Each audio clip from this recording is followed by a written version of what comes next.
দেখো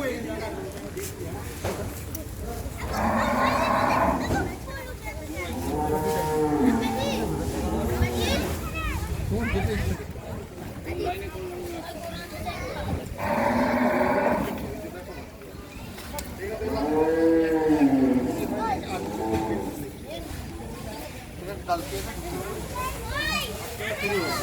থেকে ঢুকতে দিচ্ছি, এখন ঢুকতে হয় না, সকালে উঠে তো ওদিকে